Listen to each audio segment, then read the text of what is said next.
إن الحمد لله نحمده ونستعينه ونستغفره ونعوذ بالله من شرور أنفسنا ومن سيئات أعمالنا من يهده الله فلا مضل له ومن يضلله فلا هادي له وأشهد أن لا إله إلا الله وأشهد أن محمدا عبده ورسوله يا أيها الناس اتقوا الله حق تقاته ولا تموتن إلا وأنتم مسلمون يا أيها الناس اتقوا ربكم الذي خلقكم من نفس واحدة وخلق منها زوجها وبث منهما رجالا كثيرا ونساء واتقوا الله الذي تساءلون به والأرحام إن الله كان عليكم رقيبا يا أيها الذين آمنوا اتقوا الله وقولوا قولا سديدا يصلح لكم أعمالكم ويغفر لكم ذنوبكم ومن يطع الله ورسوله فقد فاز فوزا عظيما أما بعد সম্মানিত মুসল্লিয়ান ইকরাম, প্রশংসা মাত্রই সে মহান রব্বুল আলামিনের জন্য, যে মহান রব্বে কারিমের অশেষ রহমতে আমরা পবিত্র জুমার দিনে মসজিদে আসার যে সামর্থ্য পেয়েছি, সকল ব্যস্ততাকে উপেক্ষা করে সকল প্রকার কাজকর্মকে আল্লাহর জন্য বিসর্জন দিয়ে পবিত্র জুমার দিনে ইসলামিক রীতিনীতি জানার জন্য, মানার জন্য, ওয়াজিব বিধানকে পালন করার জন্য যে মহান রব্বুল আলামিন আমাদেরকে মসজিদে আসার তৌফিক দিলেন, সেই মহান রব্বুল আলামিনের জন্য অন্তঃস্থল থেকে শুকরিয়া জ্ঞাপন করে বলি আলহামদুলিল্লাহ। দুরূদ ও সালাম বর্ষিত হোক সাইয়্যিদুল মুরসালিন খাতামুন নবিয়্যিন, আমাদের শেষ নবী, শেষ আদর্শ, যার পরে আর কোনো আদর্শ আল্লাহ সুবহানাহু ওয়া তাআলা গ্রহণ করবেন না, যার পরে আল্লাহ সুবহানাহু ওয়া তাআলা আর কারো উপর তার ওহী নাযিল করবেন না, সেই মহান মানবের প্রতি লাখো কোটি দুরূদের বাড়িধারা বর্ষিত হোক। আমরা সকলেই বলি আল্লাহুম্মা সাল্লি আলাইহি আল্লাহুম্মা বারিক আলাইহি। সম্মানিত মুসল্লিয়ান ইকরাম,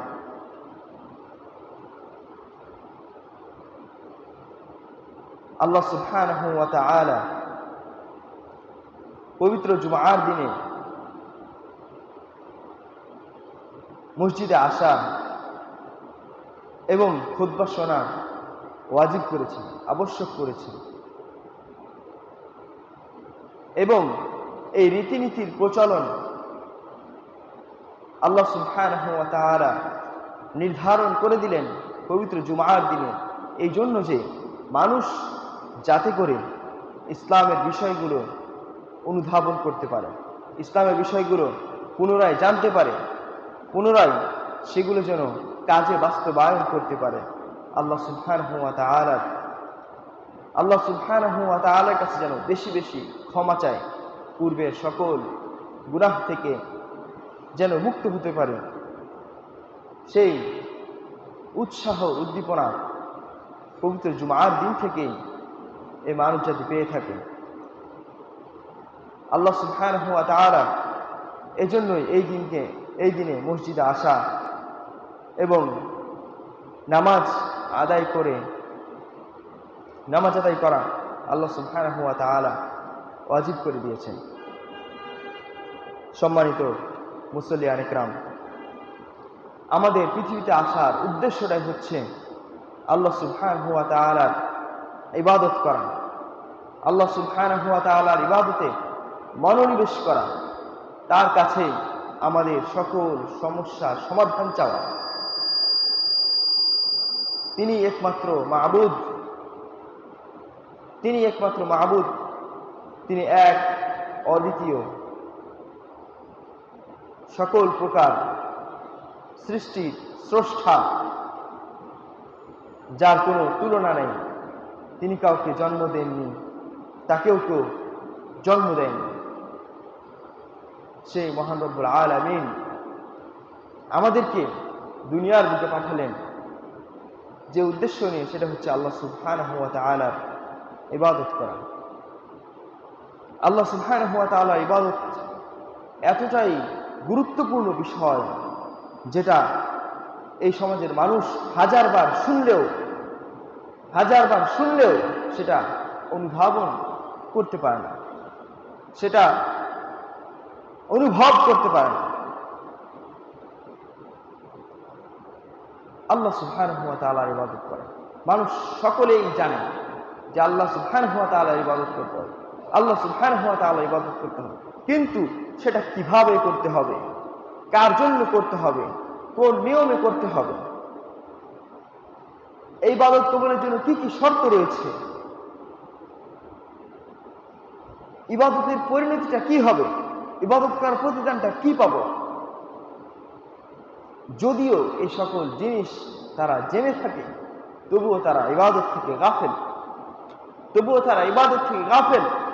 আল্লাহ সুবহানাহু ওয়া তাআলার স্মরণ করা, আল্লাহ সুবহানাহু ওয়া তাআলার জিকির আজকার থেকে তারা বহুদূরে অবস্থান করছে। সম্মানিত মুসলিয়ান ইকরাম, এসবের একটি কারণ মানুষকে তার দারিদ্রতা ঘিরে রেখেছে, মানুষকে তার সকল প্রকার টেনশন, পেরেশানি চারিদিক থেকে ঘিরে রেখেছে, চেপে রেখেছে। পারছে না সে এখান থেকে মুক্ত হতে, এর থেকে অন্য কোনো উপায় খুঁজে বের করতে। অন্য কোনো যদি উপায় খুঁজে বের করে, তখন সেটা হয়ে যায় আল্লাহ সুবহানাহু ওয়া তাআলার সন্তুষ্টির বাইরে। এমন এক পন্থা তারা বেছে নিল যেটা আল্লাহ সুবহানাহু ওয়া তাআলার সন্তুষ্টির বাইরে চলে গেল, যেটা তার ইহকালের জন্য ক্ষতি, পরকালের জন্য ক্ষতি। সম্মানিত মুসল্লিয়ান ইকরাম, আজকের খুতবার আলোচনার বিষয়বস্তু জান্নাত এবং জাহান্নামের বর্ণনা সম্পর্কে। আল্লাহ সুবহানাহু ওয়া তাআলা তার ইবাদতের পাশাপাশি আরো একটি উদ্দেশ্যে যে পাঠিয়ে, সেটি হচ্ছে আল্লাহ সুবহানাহু ওয়া তাআলার পরীক্ষায় পাস করা, উত্তীর্ণ হওয়া। লিয়াবলুয়াকুম আইয়ুকুম আহসানু আমালা, তোমাদের মাঝে কে আমলের দিক দিয়ে সর্বোত্তম, আমি সেটাই পরীক্ষা করব। আর আমি সেটা পরীক্ষা করব ক্ষুধা দিয়ে, অভাব দিয়ে, প্রাচুর্যতা দিয়ে, অর্থ দিয়ে, ধন সম্পদ দিয়ে, আবার একেবারে নিঃস্ব করেও আমি সেই পরীক্ষা নিব। অন্ধ বানিয়ে, কালা বোবা প্রতিবন্ধী বানিয়ে আমি সেই পরীক্ষা নিব। তবে উত্তীর্ণ হতে হবে, পরীক্ষায় পাস করতেই হবে। যদি আপনি আল্লাহ সুবহানাহু ওয়া তাআলার চাওয়ার বাইরে অন্য কোনো পন্থাকে, অন্য কোনো উপায়কে বেছে নেন এবং সেই পথে হাঁটা শুরু করেন, তবে আপনার জন্য ইহকাল ধ্বংস হবে, পরকালও ধ্বংস হয়ে যাবে। মনে রাখবেন, আর দুনিয়া সিজনুন লিল মুমিন, মুমিনদের জন্য দুনিয়াটা হচ্ছে জেলখানা। চাইলেই সে কিছু করতে পারবে না, চাইলেই সে কিছু ধরতে পারবে না, চাইলেই তার জন্য সবকিছু হালাল হয়ে যাবে না। সবকিছু সে হালাল করে নিতে পারবে, কিন্তু তার জন্য হালাল হবে না। যা সে হালাল করে নিচ্ছে সেটা আল্লাহ সুবহানাহু ওয়া তাআলার সন্তুষ্টির বাইরে চলে যাচ্ছে, যেটা তার জন্য সে নিজে হালাল মনে করছে, কিন্তু কুরআন এবং হাদিসের দিক থেকে বিবেচনা করলে সেটা তার জন্য হালাল নয়। কিন্তু এই জিনিসটা কয়জন অনুভব করছে? দুনিয়াটা তো সামান্য পচা গন্ধ, কান কাটা, ফেপে ফুলে যাওয়া মৃত ছাগলের চেয়েও জঘন্য এই দুনিয়াটা। এর জন্যই আমরা ছুটছি, দিনের পর দিন শরীরে ঘাম ঝরাচ্ছি, আল্লাহ সুবহানাহু ওয়া তাআলা ইবাদত উপেক্ষা করছি। তাহলে আপনি কার উদ্দেশ্য পূরণ করলেন? তাহলে আপনি কার উদ্দেশ্য পূরণ করলেন? আপনি সেই শয়তানের উদ্দেশ্য পূরণ করলেন। যেই শয়তান আল্লাহ সুবহানাহু ওয়া তাআলার কাছে এরকম একটা চাওয়া, এরকম একটা প্রার্থনা করেছে যে, রব্বুল আলামিন, তুমি আমাকে তোমার এই মানব জাতিকে পথভ্রষ্ট করার দায়িত্বটা দাও। পথভ্রষ্ট করার জন্য আমি তোমার কাছে চাচ্ছি, আমি তোমার এই মানব জাতিকে আমি পথভ্রষ্ট করে ছাড়বো। আল্লাহ সুবহানাহু ওয়া তাআলা তার চাওয়া কবুল করলেন। কিয়ামত পর্যন্ত বেঁচে থাকা আরজি পেশ করলেন, সেটাও আল্লাহ সুবহানাহু ওয়া তাআলা কবুল করে নিলেন। সে তো মানব জাতিকে পথভ্রষ্ট করবেই, মানব জাতিকে দুনিয়ার প্রতি আকর্ষিত করবে। দুনিয়ার মিছে মায়া তার কাছে অনেক মূল্যবান মনে হবে, অনেক অনেক অনেক মূল্যবান মনে হবে। বর্তমানে তাই ঘটছে, তাই ঘটছে বর্তমানে। নিম্ন শ্রেণী থেকে উচ্চবিত্ত, মধ্যবিত্ত সকলে শুধু টাকার পিছনে ছুটছে, এই কাগজের নোটের পিছনে ছুটছে, কারণ সেটা দিয়ে তার জৈবিক চাহিদা, মানসিক চাহিদা, আরো অনন্য যে দায়িত্ব সেটা সে পূরণ করতে পারছে শুধুমাত্র টাকা দিয়ে। মান জাদ্দা ওয়াজাদা, যে চেষ্টা করে সে পায়, যে চেষ্টা করে সে পায়। কিন্তু কেউ যদি শয়তানের অনুসরণ করার চেষ্টা করে, শয়তান তাকে দেখা দিবে, শয়তান তার কাছে আসবে। কেউ যদি দুনিয়ার পিছনে ছুটতে থাকে, হালাল হারাম বাস বিচার নাই, শুধুমাত্র টাকা কামাই তার উদ্দেশ্য হয়ে যাচ্ছে, তখন সে টাকার সফলতা পেয়ে যাবে। আবার দেখবেন কেউ আল্লাহ সুবহানাহু ওয়া তাআলার সন্তুষ্টি অর্জনের জন্য, সেই পরপারে চির শান্তি পাওয়ার জন্য, বিনা হিসাবে জান্নাত পাওয়ার জন্য আল্লাহ সুবহানাহু ওয়া তাআলার ইবাদতে নিজেকে মগ্ন রাখছে, নিজেকে মগ্ন করে রাখছে। আপনি দেখবেন সেই ব্যক্তিকে কেউ মূল্যায়ন করবে না, যে ব্যক্তি আল্লাহ সুবহানাহু ওয়া তাআলার রাস্তায় নিজের জীবনকে বিসর্জন দিয়ে দিচ্ছে, আল্লাহ সুবহানাহু ওয়া তাআলার জ্ঞান অর্জনের জন্য দেশ বিদেশ ঘুরে বেড়াচ্ছে। তাকে কেউ মূল্যায়ন করতে চাইবে না, তাকে কেউ মূল্যায়ন করতে চাইবে না। কেন? মানুষের সফলতাটা হয়ে গেছে কাগজের নোট অর্জন, মানুষের সফলতাটা হয়ে গেছে টাকা উপার্জন। এই টাকা উপার্জনই তার সফলতা। প্রত্যেকটা মানুষের মাইন্ডে এটাই সেট করা হয়েছে যে যার অর্থ বেশি আছে সেই হচ্ছে সফল কাম। কিন্তু সে কিভাবে সফল কাম হলো? যে অর্থ উপার্জন করছে ভুরি ভুরি, দেখবেন তার ব্যাকগ্রাউন্ডে হালাল হারাম বাস বিচার করার কোনো গুরুত্ব তাদের অন্তরে ছিল না। তারা যেভাবে পেয়েছে সেভাবেই অর্থ উপার্জন করেছে, হালাল হারামের গুরুত্ব তারা অনুভব করেনি। হালাল থেকে হারামের দিকটাই তার প্রাধান্য দিয়েছে বেশি। এই হচ্ছে বর্তমান মুসলিম জাতির বদভ্যাস, দুনিয়ার পেছনে ছুটে চলা এবং আখিরাতকে নষ্ট করা। সফলতা বলতে তারা এটাই নিয়েছে, অর্থ উপার্জন করতে হবে, কোটি কোটি টাকা নিজের ব্যাংক অ্যাকাউন্টে রাখতে হবে। আরে এগুলো তো অন্তরের গৌরব, চোখের প্রশান্তি ছাড়া আর কিছুই না। আল্লাহ সুবহানাহু ওয়া তাআলা সেই মুহূর্তে যদি তার শ্বাস প্রশ্বাসের এমন এক রোগ তার ভিতর দিয়ে দেন, তখন সে কি করবে? তখন সে তার সকল টাকা এই শারীরিক যে রোগ সেটা সারানোর জন্য সে ব্যয় করতে চাইবে, দিয়ে দিতে চাইবে। কিন্তু আল্লাহ সুবহানাহু ওয়া তাআলা যদি না চান, যদি আল্লাহ সুবহানাহু ওয়া তাআলা না চান যে তার রোগ আমি সারাবো না, যতই সে অর্থ করি ডাক্তারকে দিয়ে দেব, সে কি শান্তি পাবে? তার কাছে তখন এই অর্থগুলো তুচ্ছ মনে হবে, তুচ্ছ মনে হবে। সকল টাকা পয়সা দিয়ে হলেও সে চাইবে নিজের সুস্থতাটাকে অর্জন করা। তাহলে চিন্তা করেন, সবচেয়ে বড় রিজিকটা কি? সুস্থতা। আল্লাহ সুবহানাহু ওয়া তাআলার পক্ষ থেকে এই সুস্থতা অর্জন করা সবচেয়ে বড় রিজিক।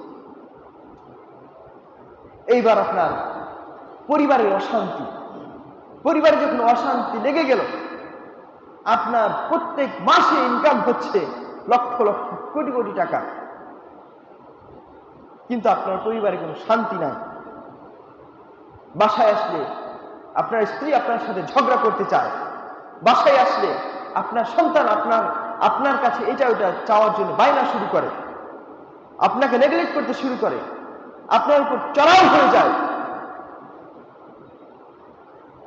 আপনার যতই অর্থ সম্পদ থাকুক না কেন, এগুলোর পিছনে আপনার চলে যাবে, সব অর্থ সম্পদ ধ্বংস হয়ে যাবে।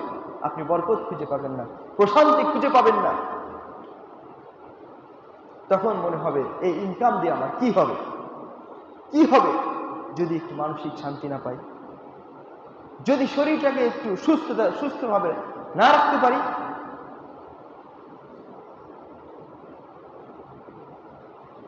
তাহলে রিজিকটা কি? প্রশান্তি, অন্তরের প্রশান্তি, শারীরিক সুস্থতা। সবকিছু যদি টাকা দিয়ে মেটানো যেত, তাহলে আল্লাহ সুবহানাহু ওয়া তাআলার রহমত বরকত কেন আশা করতেন? সবকিছু যদি অর্থ সম্পদ দিয়ে মেটানো সম্ভব হতো, তবে কি আপনি আল্লাহ সুবহানাহু ওয়া তাআলার আযাব গজব থেকে রক্ষা পেতেন? কখনোই না। আপনাকে আল্লাহ সুবহানাহু ওয়া তাআলার মর্মান্তিক শাস্তি থেকে আপনাকে বাঁচাতে পারে। আপনাকে যে উদ্দেশ্যে আল্লাহ সুবহানাহু ওয়া তাআলা সৃষ্টি করেছেন, সেই উদ্দেশ্যকে সম্পূর্ণ করা, সেই উদ্দেশ্যকে যদি আপনি সম্পূর্ণ করতে পারেন, তবেই আপনি আখিরাতের জীবনে শান্তি পাবেন, দুনিয়ার জীবনেও শান্তি পাবেন। আর সেটা হচ্ছে কি? আল ইবাদত। হাদিসে কুদসিতে এসেছে, রাসূলুল্লাহ সাল্লাল্লাহু আলাইহি ওয়াসাল্লাম বলেছেন, তাফাররাগ লিইবাদাতি আমলা সাদরাকা গিনান ওয়া আশুদ্দা ফাকরাকা। তোমরা আমার ইবাদতের জন্য সময় বের করো, ইবাদত করতে থাকো। আমলা সাদরাকা গিনান, আমি তোমাদের অন্তরকে ঐশ্বর্যমণ্ডিত করব, প্রফুল্ল অন্তর বানিয়ে দিব।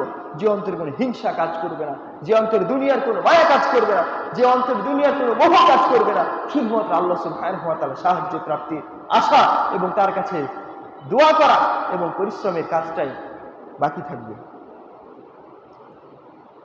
এতটুকু অর্জন করলেই আল্লাহ সুবহানাহু ওয়া তাআলা আপনার অন্তরকে ঐশ্বর্যমণ্ডিত করবেন, প্রফুল্ল করবেন। ওয়া আশুদ্দা ফাকরাকা, এবং তার অভাবের রাস্তা আমি বন্ধ করে দিব, একেবারে লক করে দেব। প্রতিনিয়ত যে আপনি অভাব অনুভব করছেন, আপনার নিঃসন্তান, আপনার অর্থ সম্পদ নেই, আপনার শরীরের ভিতর যত প্রকার রোগ সবগুলো ঢুকে আছে, পরিবারের ভিতর অশান্তি, মানসিক চিন্তা, পেরেশানি সারাদিন আপনার লেগেই থাকছে। কেন? ইবাদত থেকে দূরে সরে যাওয়ার জন্য, ইবাদত থেকে দূরে সরে যাওয়ার জন্য আপনার এগুলো লেগেই থাকছে প্রতিনিয়ত। আপনার টাকা ক্ষয় হচ্ছেই হচ্ছে। কেন? আল্লাহ সুবহানাহু ওয়া তাআলা ইবাদত থেকে দূরে সরে যাওয়ার জন্য। ওয়া ইন লাম তাফআল মালা'তু সাদরাকা শুকরান ওয়া লাম আশুদ্দা ফাকরাকা। আর যদি তোমরা আল্লাহ সুবহানাহু ওয়া তাআলা ইবাদতের জন্য সময় বের না করো, আল্লাহ সুবহানাহু ওয়া তাআলা ইবাদত না করো, তবে আমি এর উল্টোটা করে দিব, তোমাদের জীবনকে ব্যস্ততায় পরিপূর্ণ করে দিব। তোমাদের অভাবের রাস্তা আমি কখনোই বন্ধ করব না। অভাব তোমার পিছনে লেগেই থাকবে, লেগেই থাকবে, আর আপনি সেই অভাব পূরণের জন্য ছুটতেই থাকবেন, ছুটতেই থাকবেন। হাত্তা যুরতুমুল মাকাবির, যতক্ষণ না আপনি কবরে পৌঁছে যাচ্ছেন ততক্ষণ আপনার পিছনে এই অভাব, দুশ্চিন্তা, পেরেশানি, সকল প্রকার বালা মুসিবত আপনার পিছনে লেগেই থাকবে প্রতিদিন প্রতিদিন। আর আপনাকে মানুষ দু চারটে কথা বলবে, আপনার প্রশংসা করবে, আপনার ধন সম্পদের প্রশংসা করবে, তাতেই আপনি খুশি হয়ে উৎফুল্ল হয়ে যাবেন। কি হবে এই খুশি দিয়ে? যদি অন্তরের ভিতর শান্তি না থাকে, যদি অন্তরের ভিতর শান্তি না থাকে, কি হবে এই উৎফুল্লতা দিয়ে? যদি পরকালের জন্য নিজের দুনিয়ার জীবনকে প্রস্তুত না করেন, কি হবে সেই অর্থ দিয়ে? রাসূলুল্লাহ সাল্লাল্লাহু আলাইহি ওয়াসাল্লাম এবং তার সাহাবীরা কখনোই অর্থকে এমন ভাবে জমাতেন না যে এই জেনারেশন খাচ্ছে, এর পরের জেনারেশন আমার এই অর্থ সম্পদ খেতে থাকবে। কখনোই এমনটা তাদের অন্তরে ছিল না। তাদের অন্তরে ছিল আল্লাহ সুবহানাহু ওয়া তাআলার উপরে নির্ভরশীলতা কাজ করত। কখনোই উচ্চ বিলাসিতা এবং শৌখিন জীবনযাপন আল্লাহ রাসূল এবং তার সাহাবীরা করতেন না।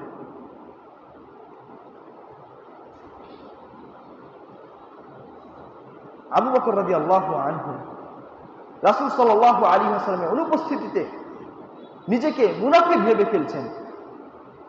কি না কি হয়ে গেল, আল্লাহ সুবহানাহু ওয়া তাআলা ইবাদত থেকে না আমি সরে গেলাম, এরকম চিন্তা ভাবনা তার অন্তরে কাজ করত। অতঃপর এই বিষয়ে রাসূল সাল্লাল্লাহু আলাইহি ওয়াসাল্লামের নিকট নালিশ করল, হে আল্লাহর রাসূল, আপনার অনুপস্থিতিতে আমরা নিজেদের এরকমটা ভাবতে থাকি। চিন্তা করেন তাদের অন্তরটা ইবাদতের জন্য, আল্লাহ সুবহানাহু ওয়া তাআলাকে আরো কাছে পাওয়ার জন্য কতটুকু ব্যাকুল হয়ে থাকতো, কতটুকু অস্থির হয়ে থাকতো। আর আমরা 5 ওয়াক্ত নামাজের, 1 ওয়াক্ত নামাজে তো আসতে পারছি না, বাসায় তো পড়তে পারছি না।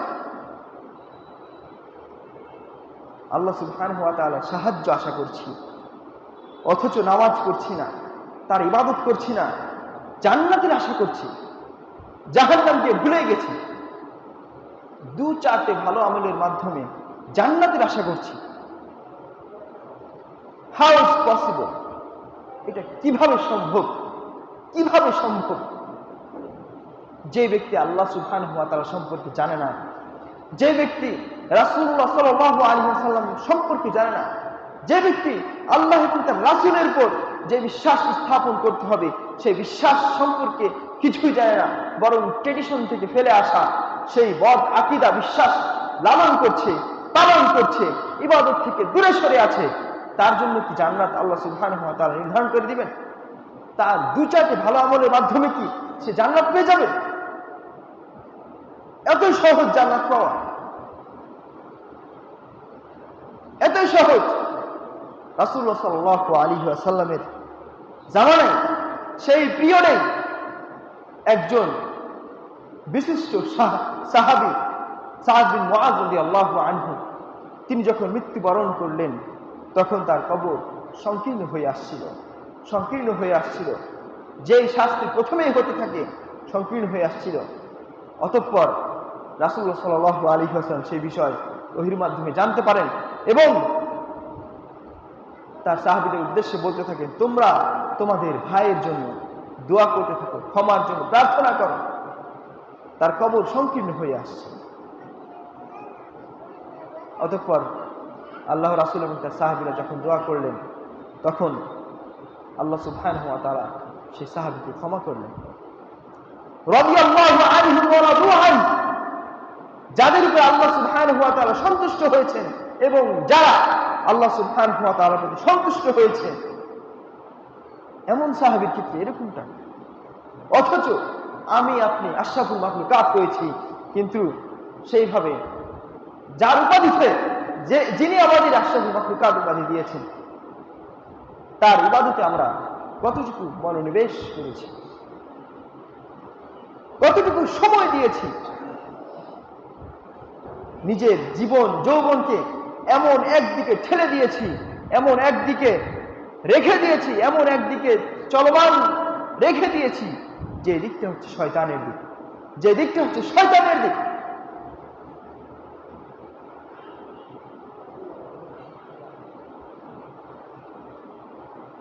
যে পথটা হচ্ছে জাহান্নামের পথ, সেই পথে আমরা চলতেই আছি।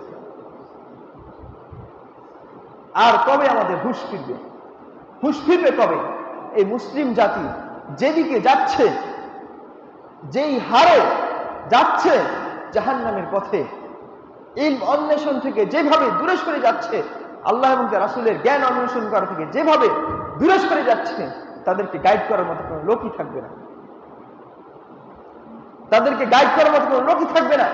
যদিও তাদেরকে গাইড করার মতো কোনো লোক তাদের কাছে যায়, তখন তারা তাকে অস্বীকার করার চেষ্টা করবে, তাকে উপেক্ষা করার চেষ্টা করবে, তাকে নেগলেক্ট করার চেষ্টা করবে।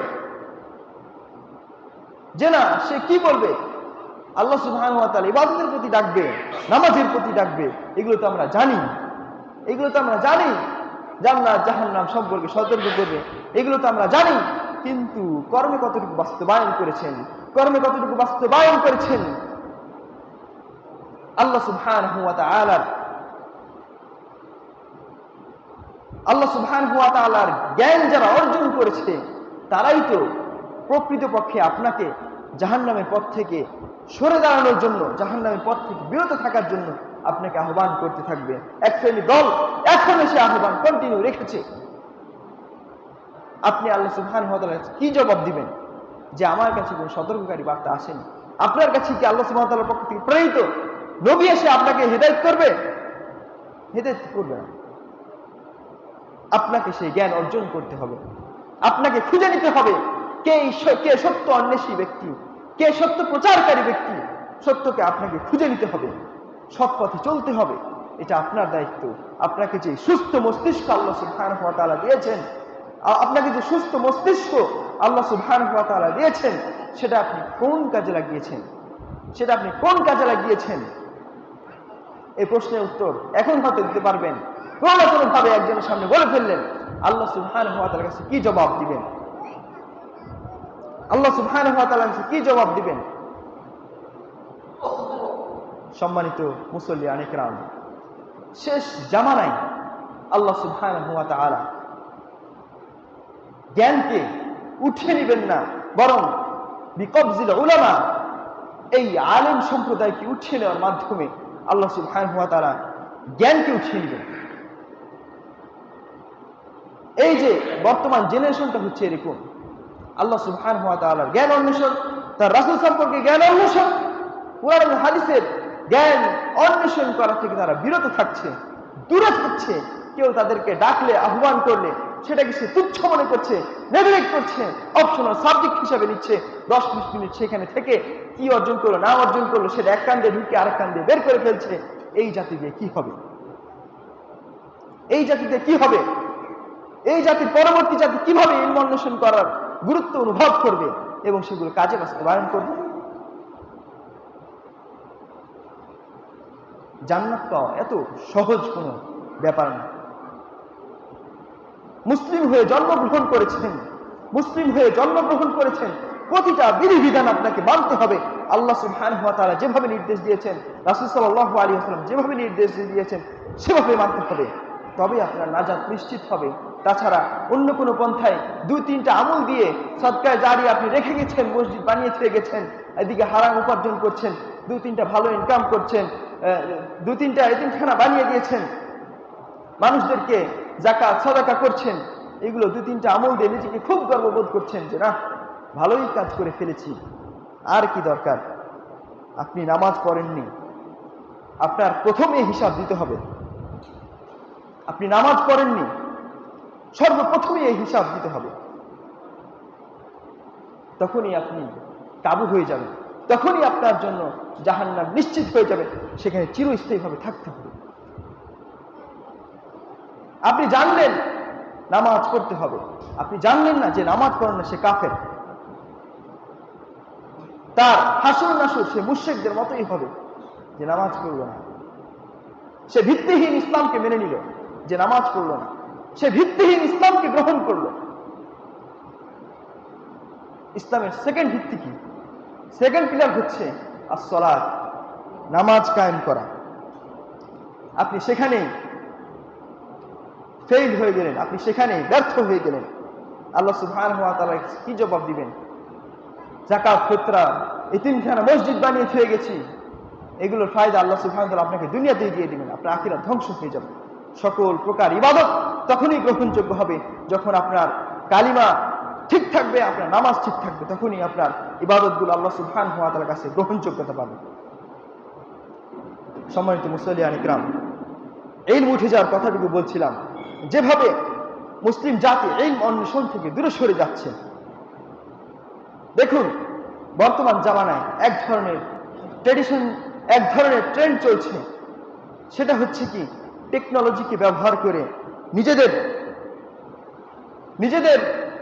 গ্রো আপ করা, নিজেদের ডেভেলপ করা, টেকনোলজিকে ব্যবহার করে।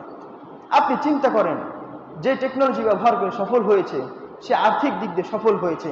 আপনি তার লাইফ স্টাইল খুঁচিয়ে দেখেন, সে এই টেকনোলজির পিছনে যতটুকু সময় দিয়েছে, কন্টেন্ট ক্রিয়েশনের পিছনে যতটুকু সময় দিয়েছে, এবং সে কন্টেন্ট পাবলিশ করার পিছনে যতটুকু সময় দিয়েছে, সবটুকুই 24 ঘন্টায় তার সেই চিন্তা ভাবনার পিছনেই চলে গেছে। যতটুকু সে অর্থ উপার্জনের পিছনে সময় দিয়েছে, যতটুকু সে চাকরির জন্য সময় দিয়েছে, নিজের বসকে খুশি করার জন্য সময় দিয়েছে, অর্থ সম্পদ একটু বাড়ার জন্য সময় দিয়েছে, সবটুকু সময় সে সেটার পিছনেই দিয়েছে, সেটার পেছনেই ব্যয় করেছে। সময়ের মূল্য দিতে শেখেনি। আল্লাহ সুবহানাহু ওয়া তাআলার জন্য বিন্দুমাত্র সময়টুকু তার হয়নি। পরিবারকে খুশি রাখতে প্রবাস পর্যন্ত পাড়ি দিয়েছে। সে প্রবাসে গিয়েও পরিবারকে খুশি রাখার চেষ্টা করছে, অর্থ সম্পদ বাড়ানোর চেষ্টা করছে। নিজের জেনারেশন খেয়েছে, পরের জেনারেশন খাওয়ানোর ব্যবস্থা করে যাচ্ছে। আল্লাহ সুবহানাহু ওয়া তাআলার উপর নির্ভরশীলতা হারিয়ে ফেলছে। তার সময়টুকু কোন দিকে গেল? অর্থ সম্পদ উপার্জনের পিছনেই ছুটল।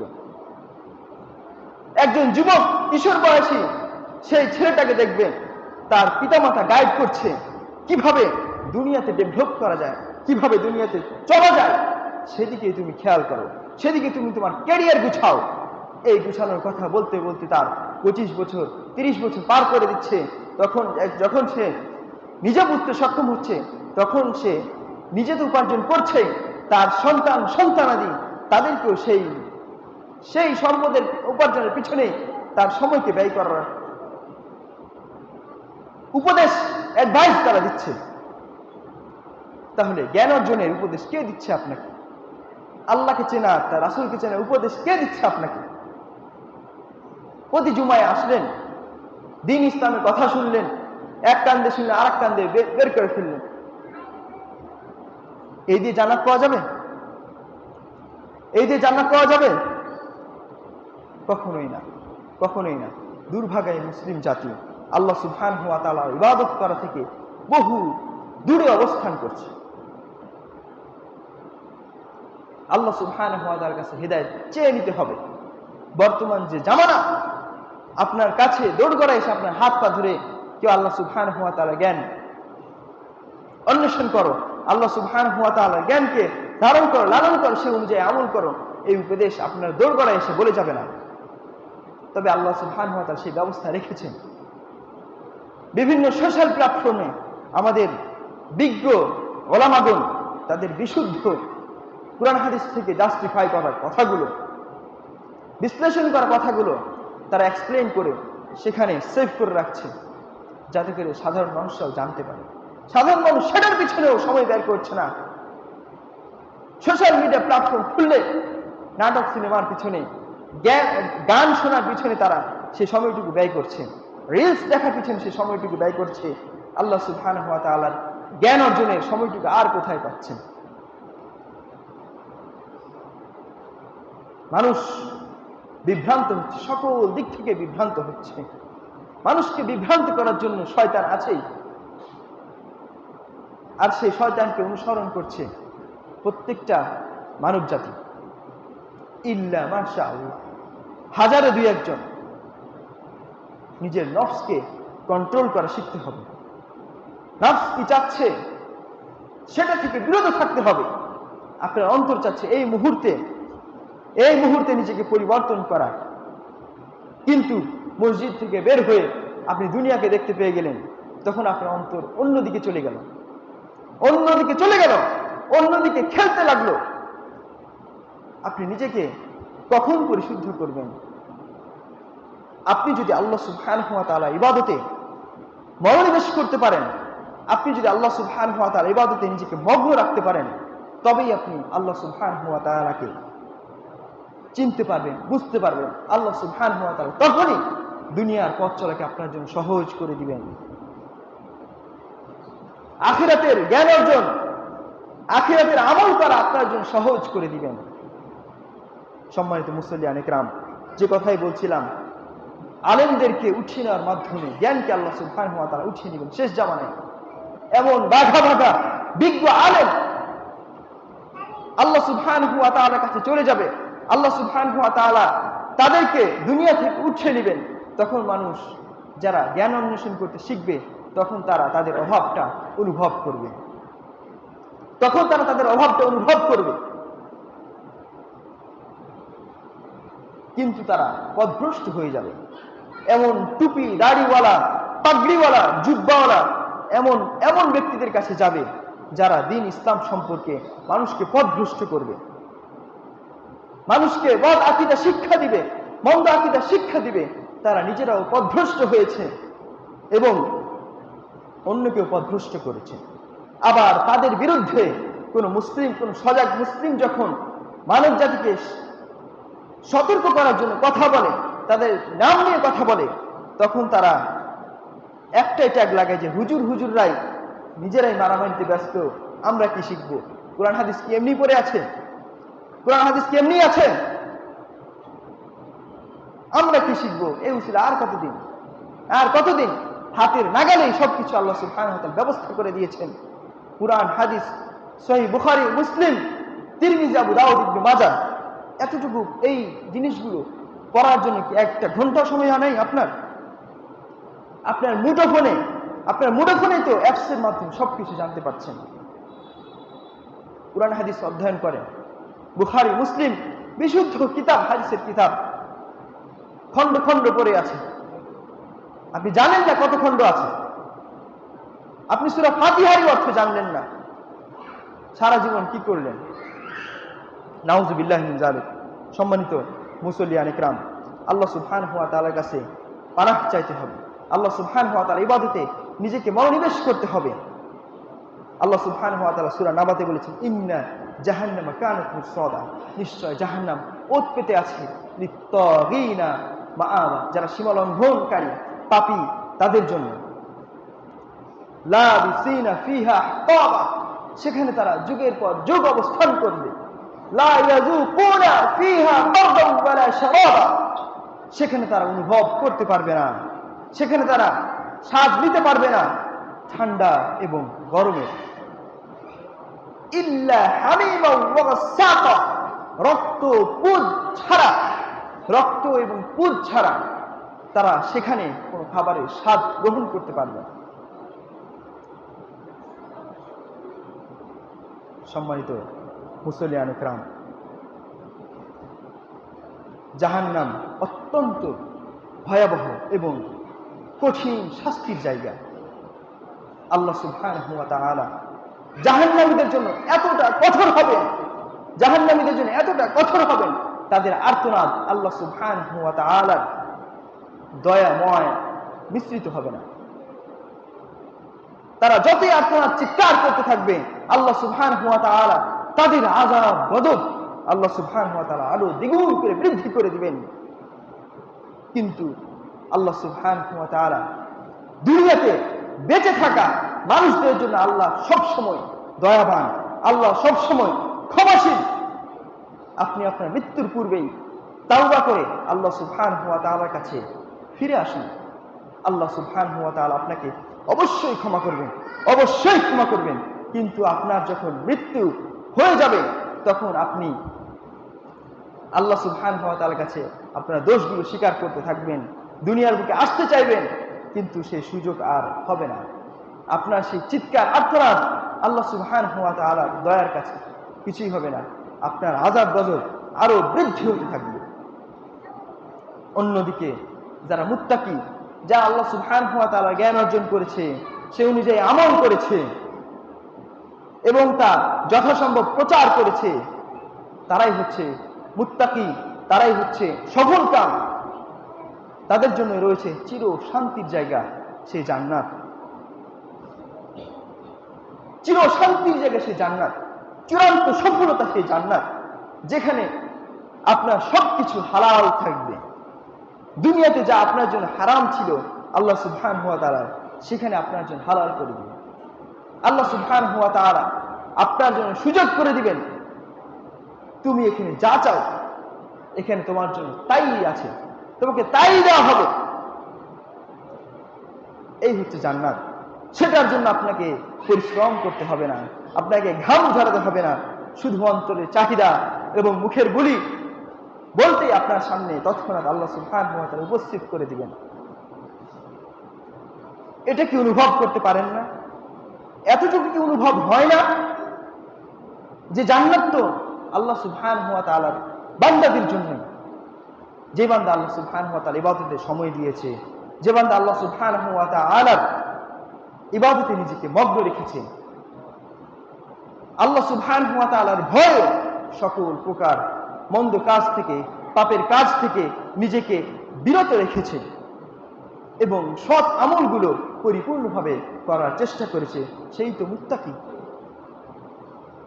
সেই তো সফলকাম, সেই তো চির শান্তির জায়গা, চির সফলতা, জান্নাত প্রাপ্ত।